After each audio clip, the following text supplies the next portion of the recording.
안녕하세요. 고품격 주식 예측 방송 주식마법사TV입니다. 6월 10일 목요일 오늘의 종목 리뷰 및 내일의 관심 종목에 대해서 말씀드리겠습니다. 먼저 영상 보시기 전에 좋아요, 구독, 알림 버튼 부탁드립니다. 자, 금일 새벽 마감한 미국 나스닥 0.09% 하락 마감했습니다. 나스닥은 별 특이사항이 없습니다. 보합에서 마감을 했다고 보시면 되죠. 오늘 아시아 증시가 대부분 괜찮았습니다. 니케이가 0.34% 상승했고요. 대만은 1.14% 상승 마감했습니다. 자, 오늘 우리나라 장은 선물 옵션 만기일인데요. 오늘 선물 옵션 만기일임에도 불구하고 별 무리 없이 장이 끝난 것 같습니다. 코스피가 전일 긴 음봉을 만들면서 이렇게 1% 정도 하락을 했죠. 오늘 선물 옵션 만기를 맞아 가지고 코스피가 짧지만 양봉을 만들었습니다. 0.26% 상승 마감했고요. 코스닥은 0.92% 상승 마감했습니다. 내일이라도 이 코스피가 다시 양봉을 만들어 가지고 고점을 이렇게 돌파해 줬으면 하는 바람이 있습니다. 그러면 종목 하나하나 보시면서 말씀드리겠습니다. 자, 첫 번째 종목은 SK 하이닉스입니다.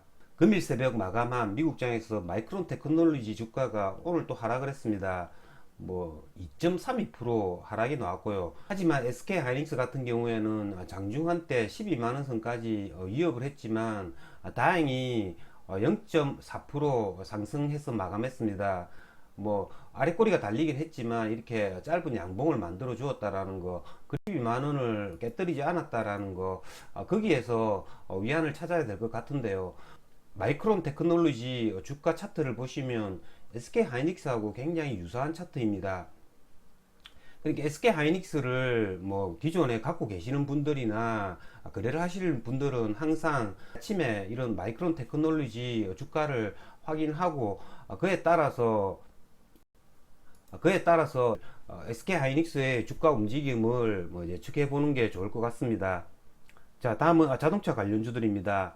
오늘 현대차, 기아 이런 자동차 관련주들이 오늘 조정을 받았습니다. 자, 기아의 수급을 한번 보시면 기아 같은 경우에는 오늘 금융투자가 27만 주 빠져나갔고요. 연기금이 21만 주 매도가 나왔습니다.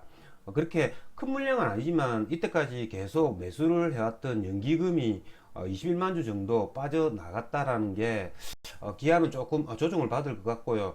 그 물량을 사모펀드가 매수를 했다라는 거 그다지 나쁘지는 않습니다. 기아 같은 경우에는 지금 오늘 종가가 89,200원이죠. 계속 말씀드리는 부분이지만 이 87,000원 이 부분까지 온다면 지지선을 확인하고 87,000원 지점에는 매수 한번 고려해 보겠습니다. 이렇게 현대차, 기아 이런 애들이 오늘 조정을 받으니까 나머지 이런 코스닥 자동차 부품주들이 전부 이렇게 파랗게 되죠.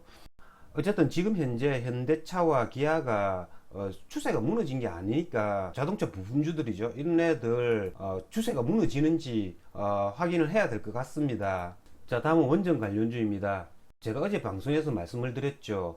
원전 관련주 두산중공업이 대장인데 두산중공업을 거래하는 방법은 장중 오전에 23,000원 요 저점에 오면 매수를 해가지고 단기 단타를 한번 노려보겠다고 말씀을 드렸는데요. 얘가 아침에는 23,000원까지 이렇게 오지 않았죠. 2시 21분쯤에 23,050원을 찍었습니다. 물론 23,050원을 이렇게 찍고 조금은 반등을 해 주었죠. 하지만 저는 이거 오후라서 이걸 매수를 하지 않았습니다. 자, 이걸 오후에 매수한다라는 건 이건 종가 오버나잇을 각오하고 매수를 해야 되는 거죠. 그렇기 때문에 두산중공업 그리고 이 원전 관련주들은 오늘 한 번도 거래를 하지 않았습니다. 지금 현재 이런 원자력 관련주들이 시간의 가격이 제법 상승을 하고 있죠.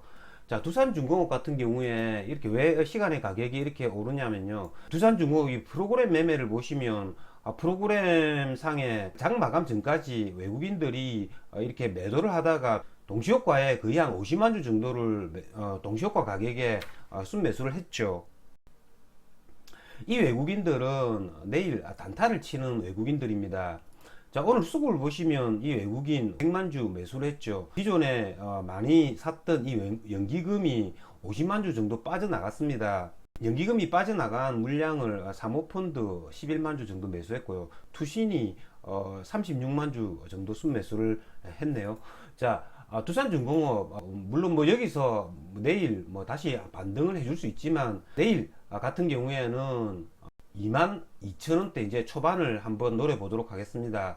자, 22,000원 초반대 여기까지 내일 온다면 한번 기술적 반등을 노리고 종가 오버나잇 또 한번 고려해 보겠습니다. 예를 들면 우리 기술 같은 경우에는 뭐 그 첫 번째 거래 대금이 터뜨렸던 갭 상승 아랫단 뭐 1900원대 초반 이런 부분에까지 오면 우리 기술도 종가 오버나잇이 가능합니다. 오늘 시간에 가격을 보시면 이런 광명전기가 5.9%로 제일 많이 상승을 했죠.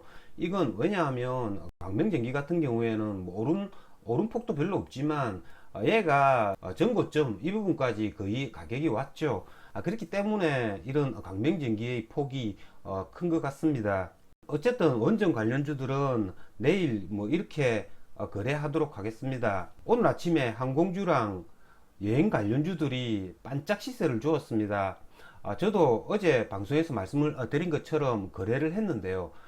저는 대한항공하고 하나투어를 나침판 삼아서 거래를 했습니다. 대한항공의 3분 차트를 보시면 시가가 1% 정도 상승해서 시작해 가지고 이렇게 계속 양봉을 만들어 줍니다.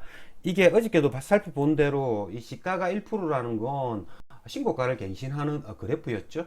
거기에서 고가가 3.24%까지 상승을 해주었죠. 하나투어 역시 마찬가지입니다. 하나투어 같은 경우에 오늘 시가가 2% 정도 상승해 가지고 고가가 4%까지 상승을 했습니다. 거기에서 오늘 제가 거래했던 종목은 어저께 말씀드린 이 참 좋은 여행입니다. 참 좋은 여행 이렇게 보시면 시초가를 살짝 시초가 양봉이 나왔다가 두 번째 3분봉에서는 음봉, 세 번째 3분봉에서 17,100원을 이렇게 뚫어줍니다. 여기에서 매수를 했고요. 빨리 팔고 나왔습니다. 왜냐하면 대한항공이 이렇게 긴 음봉을 만들어 버리고 밀려버린 거죠. 하나투어 역시 마찬가지입니다. 그래서 저는 짧은 단타로 참 좋은 여행을 거래를 해가지고 수익은 낼 수 있었습니다. 대한항공이 오늘 뭐 음봉을 맞긴 했지만 여전히 추세는 살아 있고요. 하나투어 역시 마찬가지입니다. 계속 이런 식으로 이런 항공 여행주는 거래를 해야 될 것 같습니다. 자, 다음은 히토로 관련주입니다. 자, 히토로 관련주 어제 영상에서 제가 T플렉스에 대해서 말씀을 드렸죠. 제가 T플렉스 영상 설명을 드리면서 4,600원 초반대에 오면 이거는 매수 가능한 지점이라고 말씀을 드렸습니다. 얘가 오늘 저가가 4,610원이죠. 저는 어저께 방송에서 말씀을 드린 대로 이게 4,600원 초반대에 물량을 잡았습니다. 물량을 잡아가지고 얘를 뭐 종가 부분에서 일단 조금은 수익 실현했고요. 나머지는 종가 오버나잇을 했습니다. 여러분들도 어제 방송 들으신 분들은 이게 참 제가 말씀을 드리는 게 이 가격까지 정확합니다. 여러분들 좀 신기하지 않습니까? 이게 이 지점을 찍고 시간에 가격이 이렇게 오르는 거 다른 종목 모든 종목이 이런 게 아닙니다. 이거를 설명하자면 제가 말씀을 드렸죠. 어저께 거래량, 거래 대금을 터뜨렸고 이 히토류에 대한 이슈는 뭐 개별적인 이슈가 아니죠. 테마성 이슈이기 때문에 이런 게 가능하다라는 거죠. 얘가 시간에 한때는 상한가도 갔는데요. 그 시간에 운동을 한다고 상한가 갈 때 매도는 하지는 못했고요. 운동을 마치고 나니까 얘가 한 5, 6% 시간의 가격이 상승을 해가지고 거기에서 오늘 시간에서 몽땅 수익 실현했습니다.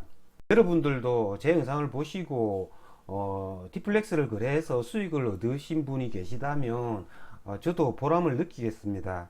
자, 오늘 삼성바이오 그리고 셀트리온 이런 애들이 제법 많이 상승을 해 주었습니다. 그러니까 뭐 장내 코스닥 일부 제약주들이 급등을 나타냈는데요. 먹는 코로나 치료제 관련주들이죠. 이런 신풍제약이 뭐 23% 정도 상승을 했고요. 신일제약은 역시 13%, 그리고 CMG 제약은 10% 정도 상승을 나타냈습니다. 자, 이런 애들은 지금 저점에서 올라오는 애들이죠. 이런 애들이 뭐 거래를 하기란 굉장히 뭐 쉽지는 않습니다.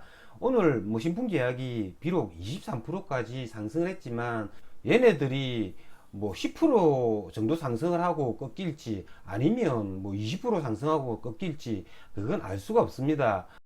왜냐하면 떨어지는 그래프에서 저점을 다지고 이렇게 첫 번째 양봉을 만들어 준 이런 애들은 굉장히 거래하기가 힘들다는 거죠.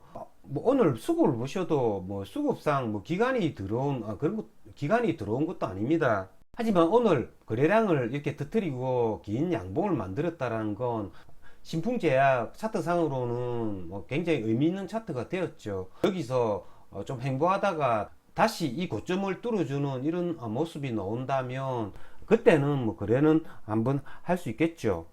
다음은 국산 백신 관련 셀리드입니다. 자, 셀리드 오늘도 고가가 15% 정도 상승이 나왔습니다. 아침에 얘가 갑자기 이렇게 이 5분 이동 평균선을 타고 이렇게 계속 오르더라고요. 저는 이걸 뭐 거래는 못했습니다. 고점 돌파 매매 차원에서 뭐 거래를 뭐 했으면 뭐 여기에서 뭐 수익은 낼 수 있었지만 이렇게 급하게 오를 줄은 몰랐고요. 장중한 때 15%나 상승을 했다가 종가는 1.7% 상승 마감한 채로 끝났습니다. 셀리드 같은 경우에는 지금 그래프가 굉장히 좋죠. 옆으로 하루 이틀 뭐 사흘 정도 조정을 받는다면 이게 무너지지만 않는다면 종가 분할이 또 가능하지 않을까라는 생각이 듭니다. 어쨌든 셀리드가 추세가 굉장히 좋고요. 거래량 거래대금을 이렇게 굉장히 많이 터뜨리고 있기 때문에 얘네들 같은 경우에는 저점이 오면 눌림 매매 차원에서 거래를 해주면 될 것 같고요. 고점을 다시 갱신해 줄 수 있을 때는 돌파 매매 차원에서 거래를 해주면 될 것 같습니다. 셀리드 계속 관심 종목에 등록시켜 놓고 관심 깊게 지켜봐야 할 것 같습니다. 이상으로 주식마법사TV를 마치겠습니다. 제 영상이 도움이 되셨다면 좋아요, 구독, 알림 버튼 부탁드립니다. 끝까지 시청하신 분들에게는 보유 종목이 급등할 수 있게끔 마법을 걸어드리겠습니다. 윙가르디움 레비오사 감사합니다.